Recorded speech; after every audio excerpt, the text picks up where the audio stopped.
وَلْتَكُنْ مِنْكُمْ أُمَّةٌ يَدْعُونَ إِلَى الْخَيْرِ وَيَأْمُرُونَ بِالْمَعْرُوفِ وَيَنْهَوْنَ عَنِ الْمُنْكَرِ وَأُولَئِكَ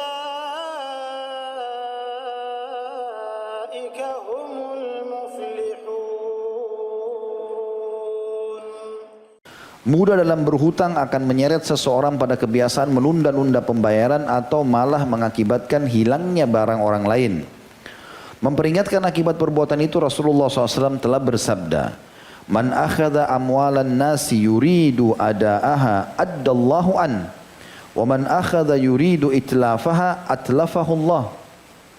Barang siapa yang mengambil atau berhutang harta manusia dan ia ingin melunasinya, niscaya Allah akan melunaskan utangnya. Dan barang siapa yang mengambil atau berhutang dengan keinginan untuk merugikan atau tidak mau membayar, niscaya Allah benar-benar membinasakannya. Artinya dia akan susah hidupnya, malah akan utang lagi sama orang lain, makin banyak permasalahan yang dia hadapi.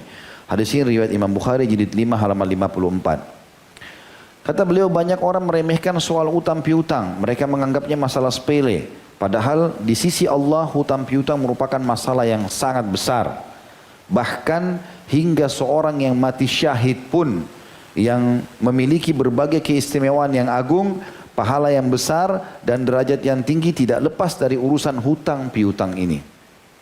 Dalil yang menegaskan tersebut adalah sabda Rasulullah SAW, "Subhanallah, madza anzalallahu minasy tasydidi fid dain, walladzi nafsi biyadihi. Lau anna rajulan qutila fi sabilillahi thumma uhyiya thumma qutila thumma uhyiya thumma qutila wa alaihi dainun ma dakhalal jannata hatta yuqda anhu dainuh." Yang artinya, Maha suci Allah, betapa keras apa yang diturunkan Allah dalam urusan hutang piutang. Saya ulangi lagi. Kata Nabi SAW, Maha suci Allah, betapa keras apa yang diturunkan Allah dalam urusan utang piutang. Demi zat yang jiwaku ada di tangannya, maksudnya demi Allah, seandainya seseorang laki-laki terbunuh di jalan Allah, mati syahid, kemudian ia dihidupkan, lalu dibunuh lagi, kemudian dihidupkan, lalu dibunuh lagi, 3 kali mati syahid, sedang ia memiliki utang, pasti dia tidak akan masuk surga sampai utangnya dibayarkan. Hadis ini riwayat An-Nasa'i dan disebutkan dalam Shahihul Jami' nomor 3594. Jadi orang mati syahid pun gak akan masuk surga. Padahal sudah pasti dijamin surga selama masih punya utang. Setelah mengetahui hal tersebut kata beliau, masih tak pedulikah orang-orang yang menggampangkan urusan utang piutang ini? Orang yang teman-teman sekalian tidak mau membayar utang, sengaja menahan hak-haknya orang, ini bahaya sekali. Masuk dalam masalah ini adalah hadis yang berbunyi, matlul ghani zulm, hadis sahih. Penundaan pembayaran utang bagi orang yang mampu adalah kezaliman, dan itu dosa besar juga. Kalau dia punya kemampuan lalu dia sengaja utang, ya. Jadi ada 2 ancaman di sini, ancaman kena kepada orang yang mampu tapi sengaja tunda-tunda pembayaran, atau orang yang utang tapi memang niat dari awal tidak mau bayar. Dua-duanya kena ancaman-ancaman ini. Ya. Kalau orang sengaja menunda-nunda tidak mau bayar atau dari awal niat tidak mau bayar, maka dia berarti masuk dalam kategori memakan harta haram. Ya. Selain dia berbuat kezaliman, dia masuk memakan harta haram. Dan di situ Syekh Muhammad menekankan di bab setelahnya, beliau mengatakan, orang yang tidak takut kepada Allah tentu tak peduli dari mana ia mendapatkan harta dan bagaimanalah atau bagaimana ia menggunakannya.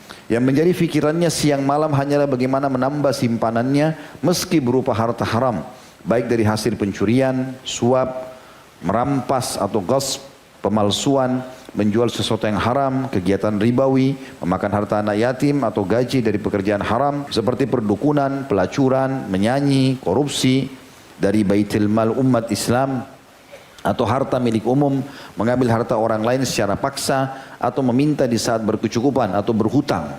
Ya. Lalu dengan harta haram itu ia makan, ia berpakaian, berkendaraan, membangun rumah, atau menyewakan, melengkapi perabot rumahnya, serta membuncitkan perutnya. Padahal dengan hal-hal itu sudah cukup diancamkan oleh Nabi SAW dalam hadis riwayat At-Tabarani. Dan ini hadis sahih di jilid 19 halaman 136. Kata Nabi SAW, kullu lahmin nabata min suhtin fannaru awla bihi. Semua daging yang tumbuh dari haram, maka neraka lebih pantas baginya.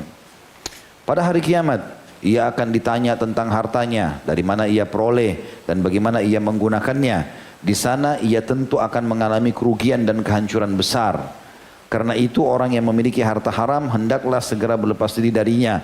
Jika merupakan hak sesama manusia, maka ia harus segera mengembalikannya kepada yang berhak dengan memohon maaf dan kerelaannya.